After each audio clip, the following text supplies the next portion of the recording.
All right, and it's Tuesday today, so we are talking all about health. It's the healing properties of Indian spices that we'll be talking about with Manjari. Thank you so much. So we're talking about the tadka of good health today. Yes. What all should it have?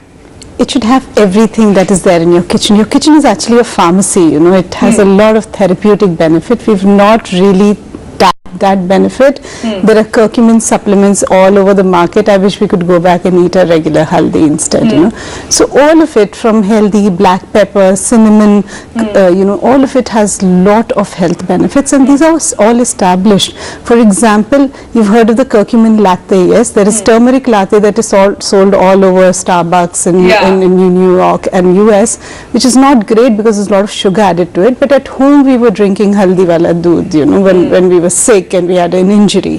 So, for example, let's figure out a few of them. Correct. For example, turmeric has something called curcumin, which is a bioflavonoid, and it is anti-cancer. There are studies that have said that both in preventive and treatment modality of cancer, it cuts down the proliferation of cancer tissues.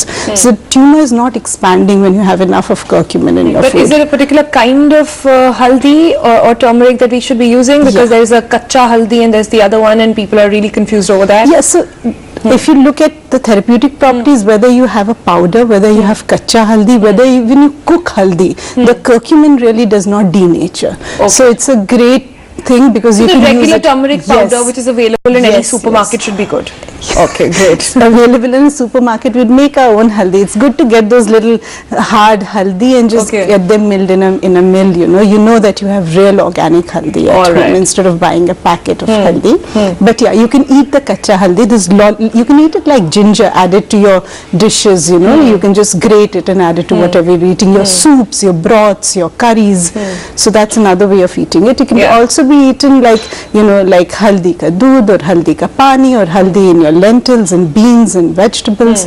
So plenty. It's also anti-inflammatory, you know. So any form of inflammation or injury in the body is eventually the seat of any metabolic disease that you can think of. So eating anti-inflammatory foods also puts you at a much lesser risk of having metabolic disorders, diabetes, cardiovascular disease going forward in life. And other spices that you can talk about. Cinnamon, for example, you know, it's been worked on, so it's great. It can actually improve insulin sensitivity in the body. So when you're eating dalchini, you can manage your sugars much better because the insulin is working much better in the body. The sensitivity of the cells for insulin. How strange, because people think it's sweet, so it should be kept away from those who have diabetes. No, not at all. In fact, cinnamon extract again is prescribed in diabetes. But it's better to take the bark, the cinnamon, that bark really, which is and use them in cooking, add it to your curries. You don't really need to eat the entire cinnamon. You can make a powder and add it to your cakes or halwa or whatever you're making it. Cinnamon water has great properties. Yes, you can soak cinnamon in the night and have that water, so that's great. Hing is amazing, you know, it's great for digestive discomfort. So people who have flatulence, bloating, any form of regurgitation or reflux, hing really calms you down. Black pepper, you know, it can balance your hormones, so it can sort of balance testosterone levels, insulin levels in the body. Black pepper is also great for immunity building. So you see, traditionally in Indian homes, Kali Mirch was used when you had a fungal infection or you had a throat infection, so it builds up immunity in a big way. It actually kills the common bacteria like E. coli, salmonella. It has the capacity to kill it. So you can again add black pepper to your soup, add it to your vegetables, add it to your cup of tea also, you know. When you're crushing the ginger, crush some black pepper to the masala chai concept, right? Absolutely. But tell me, I've always been confused. If you use these spices in, say, on high heat with the general tadka formula which you use with ghee or any other oil, does it lose its property? No, not really. So all of them can be seasoned, all of them can be cooked to a high temperature, all of them actually traditionally have to be cooked. It's not a great idea to use them raw, except a few of them. Turmeric you can use raw, you can use few more things like coriander, whole coriander you can use raw, but the rest of them, even methi seeds, if you cook them, they are more available. For example, methi has fiber, it has a lot of, you know, saponin-soluble fiber. So when you cook it, the fiber becomes bioavailable to the body, and that's when it manages your sugars much better.